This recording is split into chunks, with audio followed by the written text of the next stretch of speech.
Hi friends. അപ്പം ഇന്ന് ഞാൻ കുറേ ദിവസമായിട്ട് എടുത്തിട്ട് ഇടാൻ വൈകി പോയൊരു വീഡിയോ ആണ് പോസ്റ്റ് ചെയ്യുന്നത്. വേറെ ഒന്നുമല്ല, നമ്മുടെ മദേഴ്സ് ഡേക്ക് എടുത്ത വീഡിയോ ആണ്. അപ്പം ഞാൻ വിചാരിച്ചേ എന്തായാലും പോസ്റ്റ് ചെയ്യാം. കാരണം ഇത് മദേഴ്സ് ഡേക്ക് മാത്രമല്ല, അല്ലാണ്ട് നമുക്ക് ഗിഫ്റ്റ് ചെയ്യാൻ പറ്റിയൊരു ക്രാഫ്റ്റാണ് ഞാൻ ചെയ്ത് കാണിക്കാൻ പോണത്. അപ്പോൾ ചെറിയൊരു ബൊക്കേറ്റ്സാണ് ഉണ്ടാക്കി കാണിക്കുന്നത്. വളരെ സിമ്പിളായിട്ട് നമ്മുടെ കയ്യിലുള്ള സാധനങ്ങൾ വെച്ചിട്ട് ചെയ്ത് കൊടുക്കാൻ പറ്റുന്ന ഒരു ബൊക്കേറ്റ്സാണ്. അപ്പോൾ അതിന് ടിഷ്യൂ പേപ്പർ എടുക്കുക. 2 ടിഷ്യൂ പേപ്പർ അടുപ്പിച്ച് വെച്ചിട്ട് നമ്മൾ ഈ വിഷറിയൊക്കെ പണ്ട് ഉണ്ടാക്കൂലേ, അതുപോലെ ജസ്റ്റ് ഒന്ന് മടക്കി കൊടുത്തിട്ട് അതിൻ്റെ സെൻറ്റർ പോർഷനിൽ ഒരു നൂലിട്ട് കെട്ടിക്കൊടുക്കുക. അല്ലെങ്കിൽ നൂലോ റബ്ബർ ബാൻഡോ ഒക്കെ ഇട്ട് ടൈറ്റ് ചെയ്ത് കൊടുക്കുക. ടൈറ്റ് ചെയ്തതിന് ശേഷം അതിൻ്റെ സൈഡ്സ് എല്ലാം വേണ്ട രീതിയിൽ ജസ്റ്റ് ഒന്ന് കട്ട് ചെയ്തെടുക്കുക. വേണമെങ്കിൽ മാത്രം കട്ട് ചെയ്താൽ മതി, കട്ട് ചെയ്തില്ലെങ്കിലും കുഴപ്പമില്ല.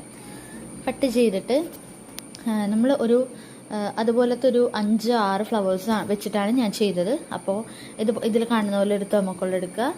തെർമോക്കോൾ എടുത്തതിന് ശേഷം അതിൻ്റെ അകത്ത് നമ്മളുടെ എണ്ണത്തിനനുസരിച്ച് വേണം നമ്മൾ ഉണ്ടാക്കാൻ. ഞാൻ ഒരു 6 ഉണ്ടാക്കി ഞാൻ പറഞ്ഞല്ലോ.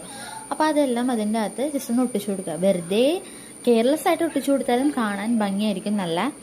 അപ്പോൾ അതുപോലെ ഒട്ടിച്ചു കൊടുക്കുക. അതിന് ശേഷം ജസ്റ്റ് ഒരു ട്രാൻസ്പെറൻറ്റ് ഷീറ്റോ അല്ലെങ്കിൽ ഒരു പ്ലാസ്റ്റിക് റാപ്പറോ അല്ലെങ്കിൽ എന്തെങ്കിലും വെച്ച് ജസ്റ്റ് ഒന്ന് കവർ ചെയ്ത് ടേപ്പ് ചെയ്ത് കൊടുക്കുക. എന്നിട്ട് എൻ്റെ കയ്യിൽ ആ ഒട്ടിച്ചു കൊടുത്ത റാപ്പർ നിൽക്കാത്തത് കൊണ്ട് ഞാൻ അതിലൊരു സാറ്റൻ റിബൺ കൊണ്ട് കെട്ടിക്കൊടുത്തു. പിന്നെ ഇതിൽ കാണുന്നത് ഞാൻ എൻ്റെ ഒരു ഐഷാഡോ പാലറ്റ് വെച്ച് ജസ്റ്റ് ഒന്നൊരു ടച്ചപ്പ് ചെയ്ത് കൊടുത്തായിരുന്നു, ജസ്റ്റ് ഒരു ഗ്ലോയി ഫിനിഷ് കിട്ടാൻ വേണ്ടിയിട്ട്. അപ്പോൾ ഫൈനൽ ഔട്ട്പുട്ട് കണ്ട് ഇഷ്ടപ്പെട്ടാൽ ഒരു ലൈക്കും സബ്സ്ക്രൈബും ചെയ്തേക്കണേ. പിന്നെ കോസി ക്രാഫ്റ്റ്സ് എന്ന് പറഞ്ഞിട്ട് ഉള്ള ഒരു ഇൻസ്റ്റഗ്രാം പേജ് കൂടെ തുടങ്ങിയിട്ടുണ്ട്. അപ്പോൾ എല്ലാവരും അവിടെ പോയി ഫോളോ ചെയ്യുക. അപ്പോൾ കൂടുതൽ വീഡിയോസ് കാണാനായിട്ട് അവിടെ ഫോളോ ചെയ്യുക, അവിടെ സബ്സ്ക്രൈബും ചെയ്യുക. Bye friends.